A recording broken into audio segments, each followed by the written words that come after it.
So మనకి stress వల్ల hair fall అవుతుంది అంటున్నారు, లైఫ్ స్టైల్ వల్ల కూడా హెయిర్ ఫాల్ అవుతుంది అంటున్నారు. మీరేం చెప్తారు డాక్టర్? మీరు అన్నట్టు హెయిర్ ఫాల్ అవుతుంది. నాట్ ఓన్లీ స్ట్రెస్, ఇప్పుడు నవే డేస్ అందరు పీపుల్ కూడా లైఫ్ స్టైల్ చేంజెస్ చాలా వరకు వచ్చేసాయి. సో లైఫ్ స్టైల్ చేంజెస్ వల్ల అందరికి హెయిర్ ఫాల్ అవుతుంది. సో అవన్నీ మనం సరి చేసుకోవాల్సింది ఇంపార్టెన్స్ ఎంతైనా ఉంది. సో ఇంకేమైనా రీజన్స్ ఉంటాయండి స్ట్రెస్ లైఫ్ స్టైల్ కాకుండా? స్ట్రెస్ లైఫ్ స్టైల్ కాకుండా జెనెటికల్ గా కూడా హెయిర్ ఫాల్ అవుతుంది. జెనెటిక్ హిస్టరీ ఉంటే హెయిర్ లాస్ అవుతుందా డాక్టర్? ఎస్ అండి, జెనెటికల్ గా డెఫినెట్ గా మనకి హెయిర్ ఫాల్ ఉంటుంది. ముందుగా మనం అనలైజ్ చేసుకుని జెనెటికల్ హెయిర్ ఫాల్ అవుతుందని దాన్ని బట్టి మనం ప్రివెంటివ్ మెజర్స్ వరకు తీసుకోవచ్చు. ఓకే అండి. సో ఈ ప్రివెంటివ్ మెజర్స్ అని వచ్చేసరికి మనం ట్రీట్మెంట్స్ తీసుకోవాలండి?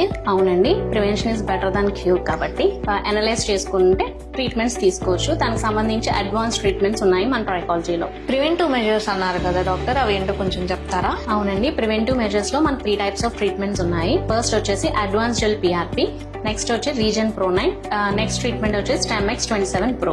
ఓకే అండి. సో రీజన్ Pro9 అంటే ఏంటో చెప్తారా? రీజన్ Pro9 అంటే regenerative growth factor concentrated treatment అండి.